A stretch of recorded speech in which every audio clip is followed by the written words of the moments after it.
Okay. So, close na yung pintuan. Good afternoon. Good afternoon na pala. Okay ba yung gulong natin? Okay. Good afternoon guys. So ang oras pala ngayon is around 1 o'clock in the afternoon. Bakit tayo hapon na nagbabike? Dahil hindi po natin kakayanin yung umaga. Grabe yung lamig.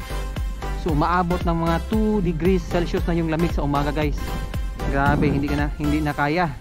At least ngayon nasa 6 degrees po tayo ngayon. Grabe yung lamig kaya hanggang ngayon naka-jacket pa rin.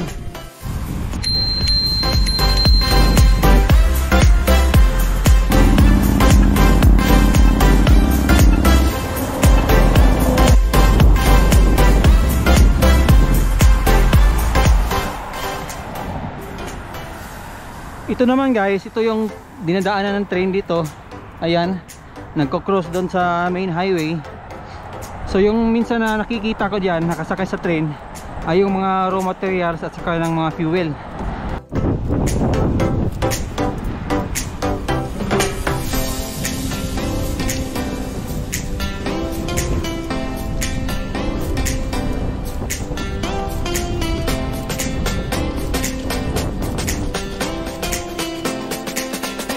Hello.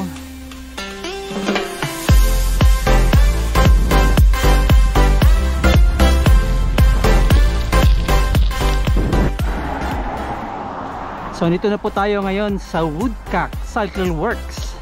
So mayroon din silang mga skis at nagpapalit din sila ng bike kung wala po kayong bike na dala. Ayan. So pagpasok din dito sa shop guys, makikita niyo yung mga bag. Ayan o. Iba-ibang klase mga bag guys para sa bike.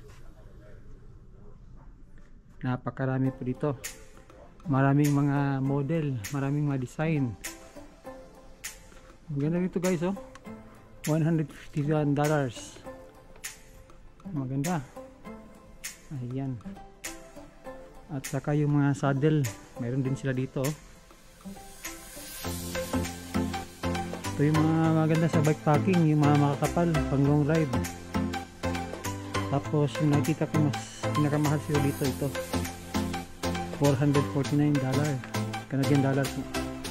S-Works oh, malambot siya oh, may mga butas-butas.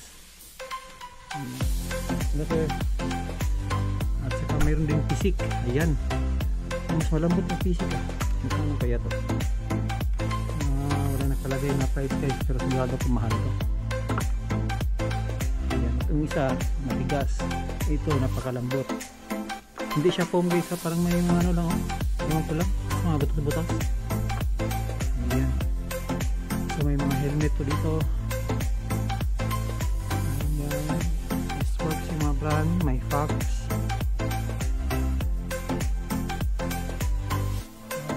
Kung akong papipiliin, siguro ito yung gusto ko. Unique kasi yung kulay. Ayan. Magkano kaya to? Titingnan natin guys. Walang price nakalagay pero ito $189. Kayo na lang mag-multiply guys, mga times 41. Ayan. May mga bike trainer din sila dito. Yung brand ito is Saris. Ayan, may ano din ito, mas high-tech. Tingnan yung tax.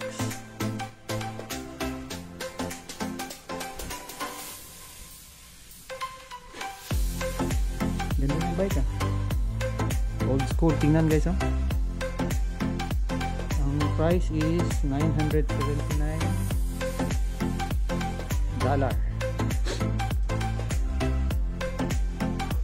Ayan, mayroon silang mga accessories sa bikes. May mga fender. Kompleto sila dito. Kung gusto niyo basket, naglagay ng basket sa bike. Ayan oh. Marami. At so yung lalagyan ng mga bag para sa bikes nyo guys, may ito rin. Ito yung saddle na may basket. Ayan. Magkano to? Ayan guys, $129.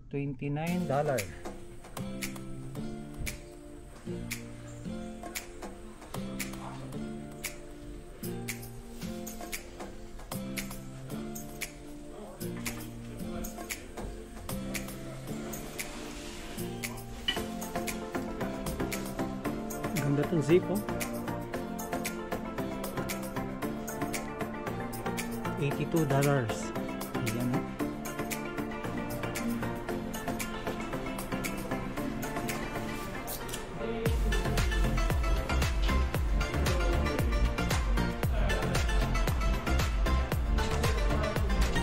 Hello, sir. So, busy yung mga tao dito ngayon, guys. Tayo ngayon ay pasyal-pasyal lang. At tumitingin sa mga ang gaganda ng mga bike. Oh, Cube. So, yung Cube, guys, ay nasa 3,800. Ganda. Naka-true axle. Pero yung nakita kong pinakamahal dito, guys, yung ano, yung parang gold yung kulay, yung specialized. $12,500. Canadian dollars po yan. So yun yung pinakamahal, guys. Yung dito mahal pa rin. Ayan, oh, magagandang mga bike. May Orbea. Itong Orbea carbon true axle, naka disc brake na, $4,000. Ayan, may felt, 4,300. Napansin ko, guys, yung mga sizes ng mga bike nila dito malalaki.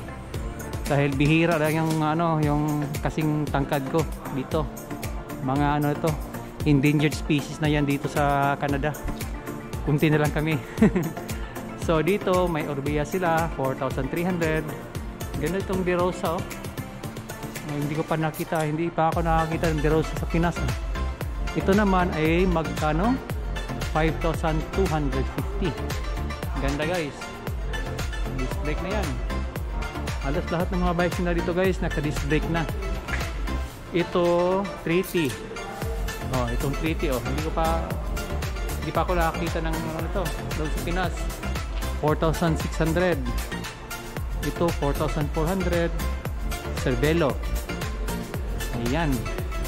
Ito naman ay Giant, 2,200. Hindi siya ano, hindi siya carbon, aluminum siya. Parang gravel bike, oh. Gravel bike yung design, guys. Ang ganda. So itong Giant ito, may 3T pa rin dito na isa. Makapal yung down tube niya. Siguro ano yan, e-bike. Malamang e-bike yan, guys. Yung presyo naman yan is 6,700. Mahal. At mayroong isa dito, size 54, specialized. Ganda ng kulay, unique yung kulay, oh. Ang price naman ito is 5,500. No wonder. Specialized. Basta specialized, guys. Mahal talaga yan. Ito yung nagustuhan ko rin, guys. Oh, 3T, oh. Unique yung design niya. Pwede pang trabaho. Pwede pang pasyal-pasyal dahil e-bike. So, pupunta ka ng trabaho. Hindi ka na mahirapan, guys. Parang nakamotor ka na lang. Ayan, oh. So, yung price naman is 6,600. Marami silang mga model ng mga bike ito. Ang gaganda at high-end. Tulad nito. Yung Cube, carbon yung wheelset, naka Mavic, tapos yung price is $10,000. Itong isa naman, napakaganda, guys, Orbea. Ang price is 13,300. Ito yung pumapangalawang pinakamahal na bike na nakita ko dito. Ganda yung disc brake, guys, oh. Ayan, oh. Ganda. So ayun. So yung mga price nila dito, guys, nasa 3,500 pataas. Itong Giant naman is 3,700. Tapos dito naman tayo sa kabila. Ayan. So dito, guys, ano bang tawag ng bike nito? Yung pang ano lang, pang city bike, ewan. Yan yung mga bike nila dito, guys. Pero mahal pa rin, oh. Nasa 800, 700. Pero ano siya, steel, chromoly steel. Ay, ba? Pero maganda, oh. May specialized pa nga, oh. Aluminum, 1,000. So nasa 40,000 yan sa Philippine peso. 43,000 siguro. Yan. So dito tayo sa Cervelo, 6,000 na, sa almost 7,000 na. Cervelo na hardtail.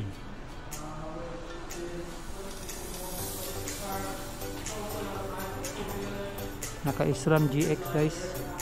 Ilang speed ba to? 1, 2, 3, 4, 5, 6, 7, 8, 9, 10, 11, 12. 12 speed. 12 speed na Cervelo Succeed. 4,899. So, ang gaganda ng mga bike dito guys. Ayan. Ito naman, hindi ko alam kung anong mga design ng bike nito. Pang cruising na to sa ano, within the city siguro. Yung ano lang, yung chill ride lang. Pero ang gaganda. Ang gaganda ng mga bikes. Ayan, dami pa. Yung isa naman dito, may Specialized oh. Magkano yung Specialized to? 2,200. Ano to ha? Specialized fuse. Ano ba yung ano? Timbang niya. Ay, mabigat. So ano to guys? Siguro pang ano to, pang harabas to. Siguro pang enduro, mga ganon. At saka yung isa nito is, ano ba yan? Ang brand niya, Kona. Kona, 1,600. Ayan oh. Ito yung mga medyo mas mahal na ano, mga e-bike. Nasa ano siya guys, naka-sale siya ngayon eh, 2,550. Ayan oh, naka Shimano pa rin, Alivio. Hindi ko alam kung anong brand nito ng crank. Ayan. So mula dito makikita naman natin yung mga full suspension bike katulad nito, Orbea. Napakaganda guys, carbon no, carbon loading. So nasa $10,000. Itong isa naman medyo mas mura, 3,300. Bakit kaya? Ganda ng ano. So yung sa down tube makikita mo talaga makapal siya dahil andito yung baterya.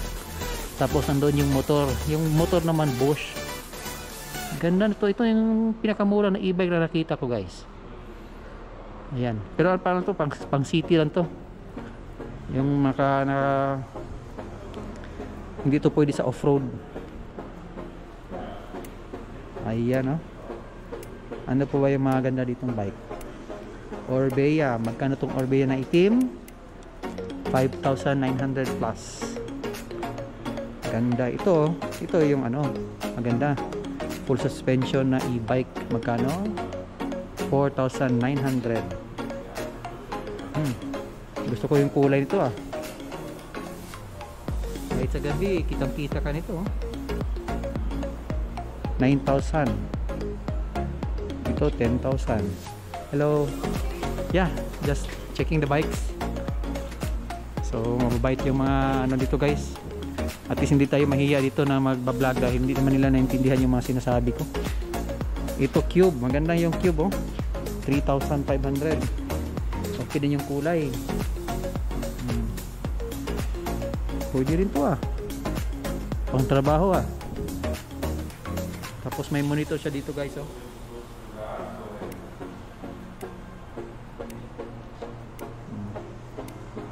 May Specialized din na ano, pang yung design niya pang babae.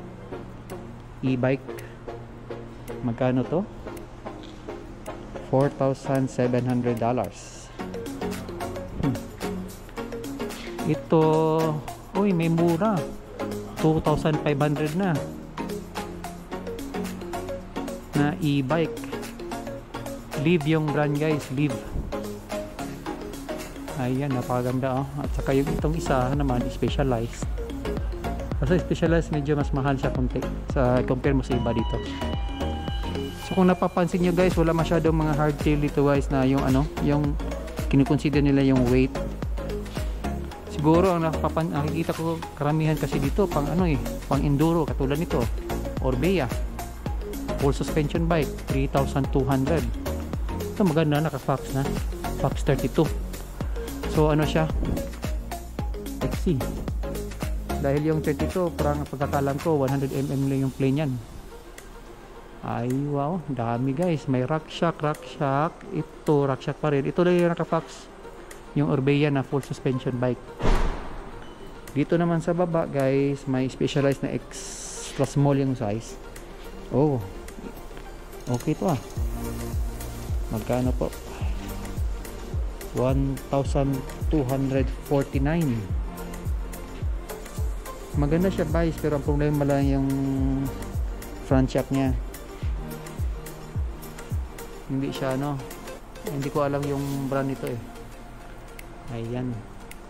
So dito naman guys, makikita na muna naman yung mga full suspension bikes. Specialized. Oh, napakaganda guys. Ay ano, ito yung mga pinapalipad guys sa ano, $4,000. Siguro may mga tax pa to. Pagkalam ko kasi may mga tax pa to dito eh. Plus tax pa, plus tax.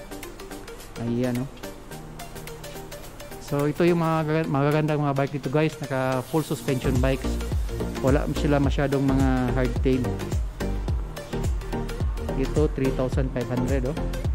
Kona. Gaganda naman siya guys. Ito Orbea, Fox, naka Fox. Itong isa naman hindi ko nakita yung brand ah. Pero Fox pa rin. Ito Cube. Itong Cube naman na to ay nasa 5,750. Yari, ganda guys. Pero hindi kasi ano, tugma to sa mga riding style natin. Yung sa atin kasi hinahanap natin yung XC, hindi mga full suspension bikes. So ito guys, ito yung mga naka-display ng mga bike ito. Napakarami. Dito naman may mga BMX at saka yung pambata oh. Gaganda ng mga bike guys. At saka ito yung ano tawag dito, balloon tire.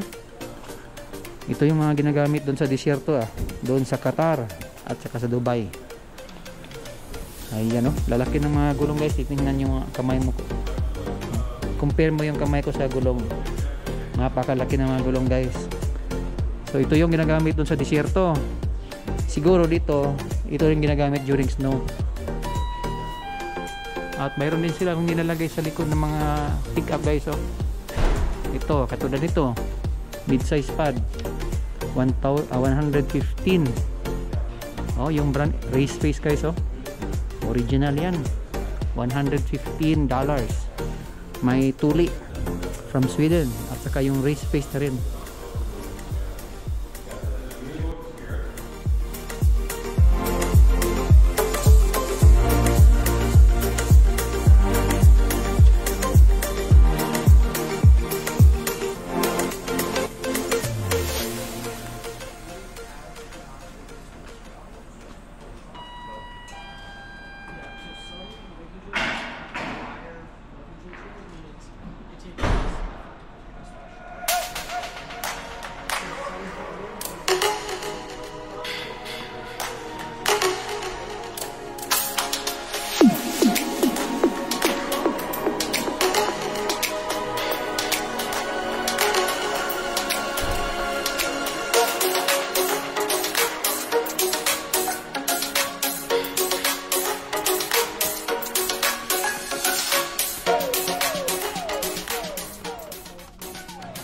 These are classic bikes, no?